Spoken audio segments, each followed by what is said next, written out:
दादा भी देखो उनका अच्छा लगेगा। चलो स्टार्ट।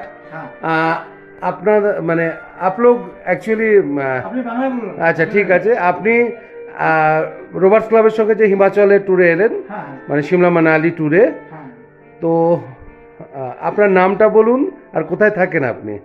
আমার নাম রাজেশ গুপ্তা, ইনি আমার মিসেস রানী গুপ্তা, আমার 2 মেয়ে, আমরা 4 জন একসাথে এসেছি।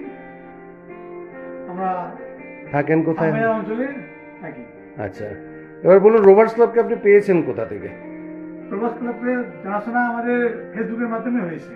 ওকে, মানে ফেসবুকের মাধ্যমে মানে যাদের দেখা যাচ্ছে তাদের সঙ্গে ঘোরা যায় আর কি। হ্যাঁ নিশ্চয়ই ঘোরা, কেন ঘোরা যায় না? আচ্ছা, এবার আমাকে বলুন একটা বিশ্বাস থাকলে সব। পরিষেবা কেমন লাগলো? খুব ভালো লেগেছে, খুবই ভালো লেগেছে। ভবিষ্যতে কোথাও যাওয়া যায় আবার? হ্যাঁ নিশ্চয়ই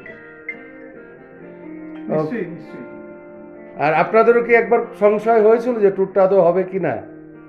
হ্যাঁ আমি আমার 2 মেয়ে, আমার ওয়াইফ বারবারই আমাকে একটা প্রেসার দিচ্ছিল যে ভালোভাবে জেনে নাও, আমার মনে হচ্ছে ট্যুরটা হবে না। এই নিয়ে আমি পিন্টুদাকে, রোভার্স ক্লাবের যে পিন্টুদা, আমাকে আমি কমসে কম 3 থেকে 4 বার ফোন করেছি এই কারণে যে আমাদের ট্যুরটা হচ্ছে কি না। কিন্তু শেষ অবধি আমাদের এই ট্যুরটা হয়েছে, তার জন্যে আমরা খুবই খুশি। Thank you. এত দুর্যোগের পরে রাস্তাঘাট কেমন আছে সেটা বলুন। রাস্তাঘাট ঠিক আছে, যারা আসবে প্ল্যান করছে তারা কি আসতে পারে? আসতে পারেন, সেরকম ব্যাস। কোনো অসুবিধা নেই, আসতে পারেন। 90% তো রাস্তা ক্লিয়ার হয়ে গেছে, হ্যাঁ 10% ঠিকই হয়ে যাবে। আর ওকে, এত থ্যাংক ইউ তাড়াতাড়ি ম্যাডাম। আমার খুব ভালো লেগেছে ওদের।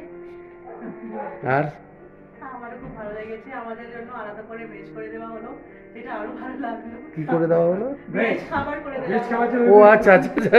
সেটা আমাদের খুব ভালো লেগেছে। ওকে, চলো থ্যাংক ইউ। আবার ভবিষ্যতে কি প্ল্যান করা যায় আমাদের সাথে? নিশ্চয়ই। হ্যাঁ হ্যাঁ নিশ্চয়ই। Thank you.